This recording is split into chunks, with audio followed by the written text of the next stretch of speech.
Salut mes abonnés, c'est Canal Tuto. Aujourd'hui, on va faire un des derniers éléments de menuiserie du pin cab sur la cabine. C'est la fabrication du tiroir qui va recevoir tout l'ordinateur. J'ai reçu mes coulisses intégrales de 500 mm. Je te montre ça. Donc c'est des belles coulisses. Elles supportent 40 kg, je crois, ce qui est plus que largement suffisant. Et elles ont la particularité de se déployer intégralement. Donc j'ai 500 mm de sortie en fin de course. Elles ont, euh, elles ont le soft close, donc ça veut dire qu'en fait elles se rentrent toutes seules. Donc, enfin toutes seules, il faut quand même l'aider. Et puis en fin de parcours, elle vient se rentrer à l'intérieur. Donc on va se faire toute la construction du tiroir. Donc voilà ce qu'il faut que je découpe comme planche. Et comme tu vois, j'ai fait des ouvertures pour pouvoir passer des câbles de part en part, parce que on est susceptible de faire du cheminement hein, à travers. Donc voilà, j'ai une, deux, trois ouvertures. J'ai représenté en blanc ma glissière. Bon, c'est succinct, hein, mais c'est les dimensions de la glissière. Donc avec ça, j'ai de quoi pouvoir travailler et on a de quoi pouvoir avancer sur le montage du tiroir. Mais attention, là c'est pareil, comme on a des pièces mobiles, des pièces qui peuvent être désaxées, il faut pas partir dans n'importe quel ordre et c'est en ça que cette vidéo va être intéressante, puisque dans cette vidéo, on va faire le montage en évitant tous les problèmes. Donc là, comme tu vois, là, je me suis mis à fleur. Et bon, il y a toujours un peu de voile sur les contreplaqués. Donc j'ai pris ma cote de référence. Et tu vois, c'est le trait que j'ai marqué là. Comme ça, je suis sûr d'être dans l'axe. Que quand elles vont s'ouvrir, elles seront toujours bien parallèles et que ça fait pas de contrainte à la con et que ça vient pas tout décaler et foutre le bazar et se demander pourquoi ça marche pas. Donc là, je vais fixer ici et après on contrôlera au milieu. S'il y a toujours un léger voile, on mettra quelque chose pour le comprimer, pour essayer de lui redonner l'aspect linéaire si besoin, parce qu'il y a quand même un peu de rattrapage de jeu là-dessus non plus. Il ne faut pas exagérer. 2 mm ça passe, mais bon, vaut mieux essayer de faire les choses le plus parfaitement possible. Voilà, donc là le montant a été fixé, donc 2 vis par derrière, 2 vis à l'intérieur du caisson, une vis centrale en forçant, en contraignant un peu la planche pour la forcer sur l'angle, enfin sur une ligne. Et on a mis la glissière en 3 points, donc un point ici, un point au milieu et un point terminal. Donc le milieu, il faut faire coulisser, voilà, pour trouver la vis. Ok, donc on va répéter l'opération pour ce côté. La particularité, il faudra s'assurer qu'on est parfaitement parallèle. Donc là, la tablette, elle est fixée en 2 points ici, donc ce qui fait qu'on peut la bouger. Je vais mesurer du bord à bord, et je vais reporter la même cote le plus loin possible, c'est-à-dire de là à là. On la fixera au dos, et puis pareil pour le voile, on la remettra à droite. Et là, normalement, on aura un champ, on aura quelque chose de vraiment parallélépipède, et donc parfaitement aligné. Donc voilà, pour le tiroir, ce sera parfait. Donc voilà, pour le caler, en fait, avec ma glissière, je l'ai contraint comme ça. Je me suis calé avec un plat référence, percé par-dessous au milieu, mettre une vis, et voilà, il est calé. Donc tu peux regarder par au-dessus, on est parfaitement plane. On va pouvoir faire pareil pour la deuxième glissière. Et puis on aura 2 glissières alignées. C'est parti. Donc là, elles sont parallèles. Maintenant, la subtilité, c'est qu'il ne faut pas qu'elles fassent comme ça l'une par rapport à l'autre. Il faut qu'elles soient alignées. Donc pour être aligné, je me suis aligné à mes planches et théoriquement, elles resteront droites, quoi. Et pas comme ça ou comme ça. Et ben à ce stade, on va présenter la porte qui, elle, a été découpée. Donc on a conservé. Il va peut-être falloir faire un petit coup de défonceuse. C'est ce qu'on va repérer. Parce qu'on déborde de quelques milles. Donc on veut que la porte vienne complètement à l'intérieur, hein, c'est le but. Donc on va y mettre un petit traçage et un petit coup de défonceuse. Voilà. Donc là, mon petit coup de défonceuse a été mis, 3 mm. Donc ici on est bord à bord. Voilà, c'est ce qu'on voulait. Alors mon astuce, j'ai pris un rouleau scotch qui est patatoïde, il n'est pas rond, donc ça va faire beau, tiens. Voilà, je le mets à peu près rond. J'ai mis un trait de repère d'un côté, à l'opposé un trait de repère.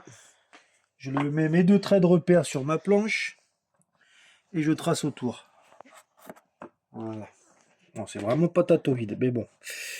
C'est pour ce qu'on veut faire, c'est ben bon. Ah, donc on fait 3 passages, c'est généreux. Mais si jamais, au cas où je mets les alimes dessous, ça permettra aussi de ventiler. Je suis pas encore complètement arrêté sur toute l'implantation matérielle. Voilà. Et là, on va couper à la scie sauteuse en arc de cercle. Et on va reproduire ça sur les 2 parties.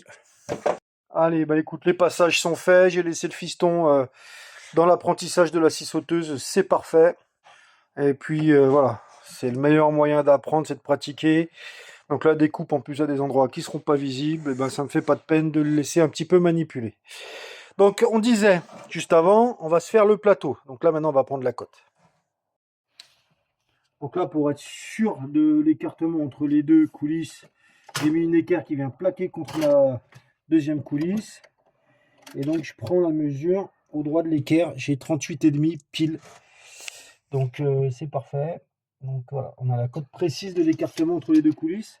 Et ici, je me garde une petite marge de sécu, juste pour être peinard, de 5000, donc 495.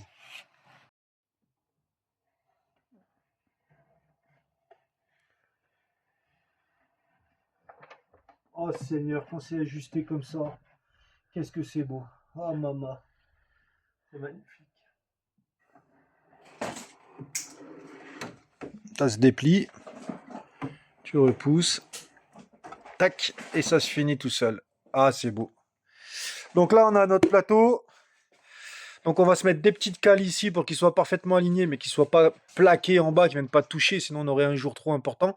On va se mettre 2 petites cales, la positionner, percer, visser. Et après on mettra des petites équerres de renfort, évidemment, pour éviter, parce qu'avec le bras de levier, on risquerait de tout arracher.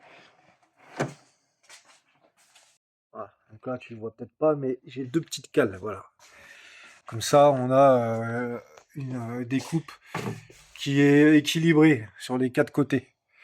Donc là, on a pris notre cote, on va faire un avant-trou et mettre 4 vis. Bon, bah écoute. Voilà. Parfait. Pouce de l'intérieur.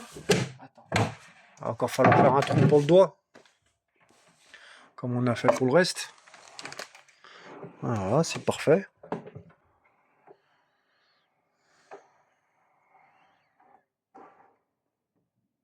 Perfect. Bon, alors la procédure maintenant, ça va être de mettre 2 équerres de renfort de chaque côté. Pourquoi? Bah parce que bras de levier, hein, tu tires par en haut, tu exerces une contrainte. Donc on veut pas que tout casse, hein, avec du solide, du costaud. Donc on va se faire 2 petites équerres en bois. Cette étape, elle est importante, parce qu'en fait, là, on est venu se fixer sur un champ plat, mais si elle a un angle comme ça, la tablette, eh ben, on peut avoir des angles qui ne sont pas à 90. Donc là, tu vois, vu du dessus, bon là, on est parfaitement à fleur. Là aussi, après, comme je te le disais, les planches ont toujours un petit voile. Donc là, il y a un petit mille qui dépasse à peine. Ce qu'on va faire, on va utiliser... Tiens, sors-moi la tablette. On va utiliser cet accessoire. Acheté chez Parkside pour 8 balles ou 12 balles, je sais plus, peu importe, bref. On va prendre l'angle et puis on va s'en servir pour fabriquer notre équerre. Donc voilà, alors ce qu'on va faire, on va la remettre à 0.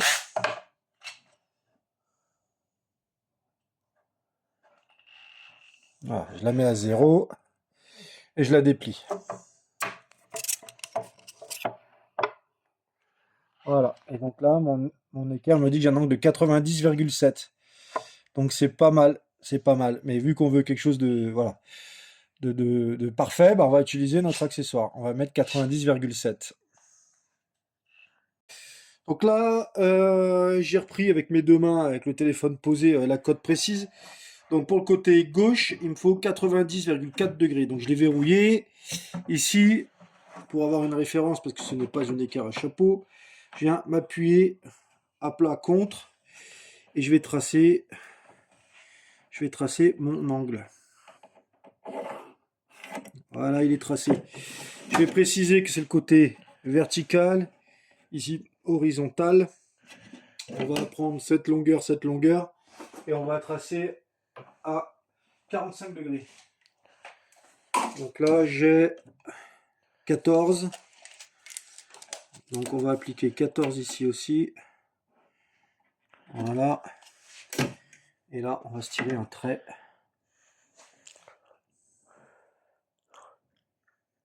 Voilà.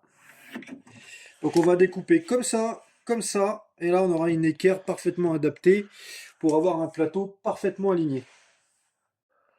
Alors là pour cette étape, je pourrais faire un trou pour attraper comme j'ai fait là et là, ici, pour que ce soit pratique. Le problème c'est que j'ai mes 3 ventilateurs d'extraction. Il y a déjà des prises d'air qui se font par le tour.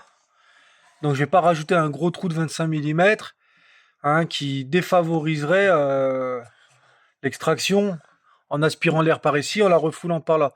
Donc j'ai de la place dessous, je vais le mettre dessous. Donc j'ai tracé là, j'ai tracé mon point. Ça non, il y a déjà des trous dans mes bois, je l'ai déjà dit, c'est du bois d'occasion, reprends la vidéo numéro 1. Donc là, j'ai un repère, je vais percer à 25 mm, et puis je ferai un quart de rond arrondi, là, comme ici, là, pour que ce soit agréable. C'est parti. Ok, donc on a affaire au flipper de l'espace. Il est prêt à décoller, c'est une fusée, elle va être envoyée par Elon Musk sur Mars. Vas-y, ouvre le tiroir, fils. Voilà, nickel. Donc là, on a un espace où on aura le bass checker. Bon, on va regarder. Ce serait peut-être pas mal de loger les alims et tous les borniers de commun ici aussi. Ce sera de l'intégration. Donc voilà, mes petites équerres que je te disais. Donc là, tu la refermes. T'as un clic. Voilà, clic. Ça se referme tout seul. C'est propre. C'est propre, je suis satisfait.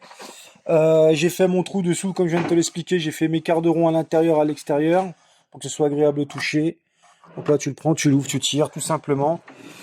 Donc, je pense que c'est du bon boulot. Dis-moi, toi, ce que tu en penses en commentaire, mais moi, ça me satisfait. Il y a quand même un petit repli ici, mais à la ponceuse, ça va le faire. On va ramener un petit peu, et puis bon, faut bien se dire que c'est le dos, de toute façon. On a fait le maximum pour avoir un truc propre. Je pense que voilà, l'objectif est atteint. Voilà, écoute, je te remercie de m'avoir suivi. Abonne-toi à Canal Tuto pour ne rien rater du contenu à venir.